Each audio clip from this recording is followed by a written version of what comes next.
ઝેર રોકનાર મૌલાના મુફ્તીને અમદાવાદ લાવવામાં આવ્યો છે। એટીએસ તેને અમદાવાદ લાવી છે, જેણે ભડકાઉ ભાષણ આપ્યું હતું। શનિવારે જૂનાગઢમાં જ્યારે લઘુમતી માટે ધર્મસભાનું આયોજન કરવામાં આવ્યું હતું તે ચેનલ્સની પૂછપરછ 2 કલાક જેટલી એટીએસે કરી છે। હવે જે ભડકાઉ ભાષણ કરવા સાથે જ જે રીતે ભડકાઉ ભાષણની સાથે જે રીતે આખો જે મામલો છે કોમી વૈમનસ્ય ફેલાવવાનો, તે મામલાની પૂછપરછ અને તપાસ જે છે તે કરવામાં આવશે। અત્યારે જે એટીએસ છે, એટીએસથી જૂનાગઢ પોલીસ જે છે તે અત્યારે આરોપીનો કબજો મેળવી અને રવાના થઈ ચૂકી છે। એટલે સૌથી મહત્વની બાબત જે એટીએસે 2 કલાક જેટલો સમય પૂછપરછ કરી, જે પ્રાથમિક પૂછપરછ કરી, તે ફંડિંગ જે છે તેના મુદ્દે કરવામાં આવી છે।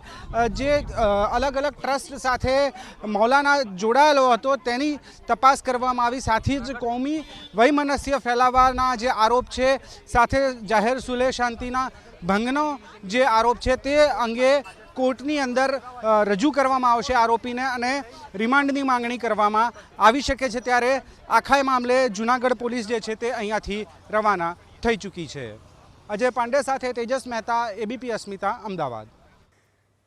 તો તેને અમદાવાદ લાવવામાં આવ્યો હતો। અમદાવાદ એટીએસે પૂછપરછ કરીને હવે જૂનાગઢ કોર્ટમાં રજૂ કરવામાં આવશે। મુફ્તી સલમાન અઝહરીને ભડકાઉ ભાષણ આપવા બદલ અને ઝેર ઓકનાર મુફ્તી સલમાન અઝહરીને અમદાવાદ લઈ આવવામાં આવ્યો હતો અને હવે ફરી જૂનાગઢ કોર્ટમાં રજૂ કરવા માટે લઈ જવાઈ રહ્યો છે મુફ્તી સલમાન અઝહરી, જેમણે શનિવારે જૂનાગઢમાં સંબોધન દરમિયાન તેમણે ભડકાઉ ભાષણ આપ્યું હતું। ધર્મસભા દરમિયાન ભડકાઉ ભાષણ આપ્યું હતું, જેને લઈને તેમની ઉપર આરોપ લાગ્યો છે। એફઆઈઆર દાખલ કરવામાં આવી છે। એટીએસ જે આરોપીની અટકાયત કરી અને મુંબઈથી એટીએસ ખાતે લાવી હતી। 2 કલાક જેટલા સમય સુધી તેની પૂછપરછ કર્યા બાદ આરોપી મૌલાના સલમાન અઝહરીને અત્યારે જૂનાગઢ પોલીસને સોંપવામાં આવ્યો છે। 2 કલાકની પૂછપરછની અંદર જે અલગ અલગ સંસ્થાઓ સાથે મૌલાના અઝહરી જોડાયેલ છે, તે સલમાન અઝહરીની જે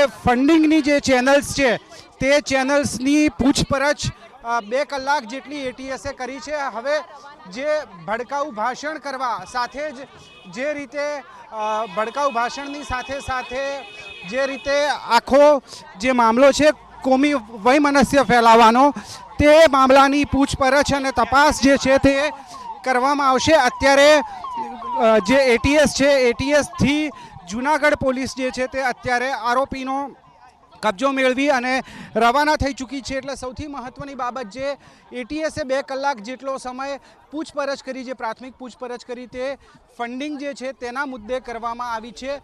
જે અલગ અલગ ટ્રસ્ટ સાથે મૌલાના જોડાયેલો હતો તેની તપાસ કરવામાં આવી। સાથે જ કોમી વૈમનસ્ય ફેલાવવાના જે આરોપ છે, સાથે જાહેર સુલે શાંતિના ભંગનો જે આરોપ છે તે અંગે કોર્ટની અંદર રજૂ કરવામાં આવશે આરોપીને અને રિમાન્ડની માંગણી કરવામાં આવી શકે છે। ત્યારે આખા મામલે જૂનાગઢ પોલીસ જે છે તે અહીંયાથી રવાના થઈ ચૂકી છે।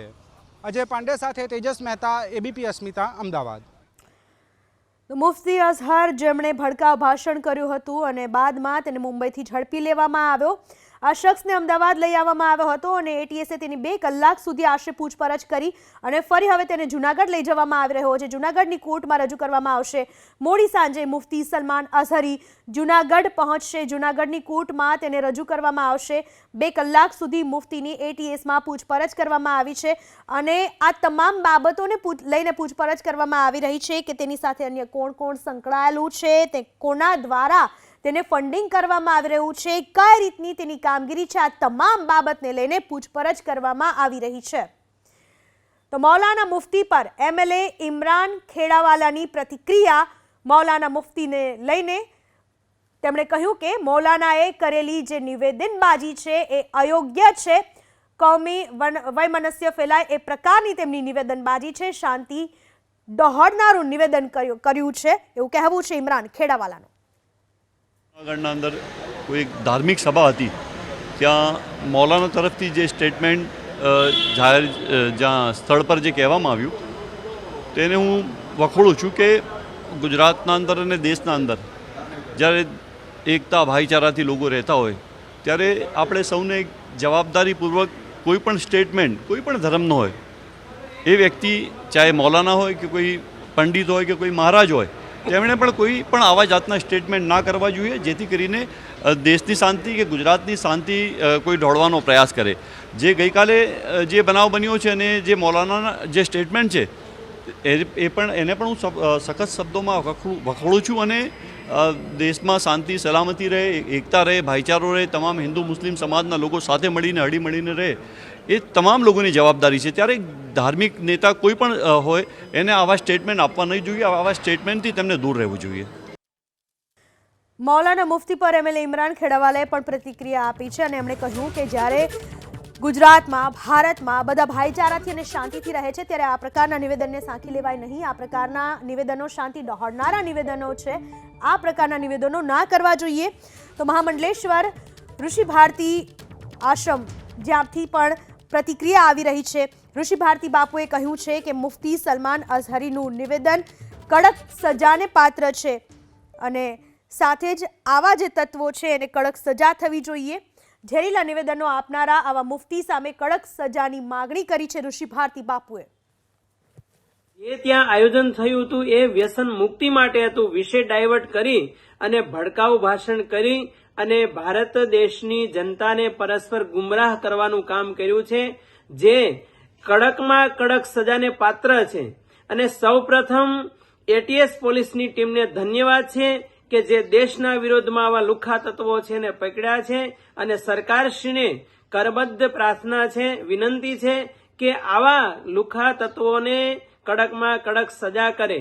અને એવું એ વ્યક્તિ બોલ્યો છે કે અભી કુત્તો કા વક્ત હૈ. આ કુત્તો કા વક્ત નહીં, આ લોકશાહી ચાલે છે, for the people, by the people, of the people. એટલે દેશનો વિરોધ થયો છે આ સ્ટેટમેન્ટ આપીને. એ મૌલાનાએ જે બોલ્યો છે અને એક બંધારણના વિરોધમાં સ્ટેટમેન્ટ અપાણું છે અને ભારત દેશની પ્રજાના લોકોના વિરોધમાં સ્ટેટમેન્ટ અપાણું છે. એટલે ભવિષ્યમાં કોઈ પણ ધર્મના ધર્મગુરુ હોય, મૌલવી હોય કે પાદરી હોય, દેશના વિરોધમાં કોઈ પણ સ્ટેટમેન્ટ આપે તો એને કડકમાં કડક સજા થવી જોઈએ. અવધૂત આશ્રમના મહંતે કરી મૌલાના મુફ્તીની ટીકા. મૌલાનાએ જે નિવેદન આપ્યું તેનો ઠેર ઠેર વિરોધ થઈ રહ્યો છે. ત્યારે રંગ અવધૂત આશ્રમના મહંતે પણ તેમના નિવેદનની ટીકા કરી છે. મહાદેવગીરીનું કહેવું છે કે આવી ભાષણબાજી કરનારને સામે કડક કાર્યવાહી થવી જોઈએ. જુનાગઢ મધ્ય કરવામાં આવ્યું એ ખરેખર નિંદનીય છે. ખરેખર જુનાગઢની જે શાંતિ છે એ શાંતિને દોડવાનો બહુ મોટો પ્રયાસ થયો અને એ પ્રયાસમાં ઘણા લોકોએ તાળી પણ વગાડી, પણ ખરેખર આ ખૂબ નિંદનીય છે. આવા કોઈ પણ વ્યક્તિ આવી અને આ જુનાગઢની શાંતિને દોડી જાય એ જરા પણ ચલાવી ન લેવું જોઈએ. જુનાગઢના તંત્રને પણ અમે એવું કહીએ છીએ કે આના જે કંઈ પણ શિક્ષાત્મક પગલાં લેવાતા હોય કાયદાકીય રીતે એ રીતે લેવા જ જોઈએ.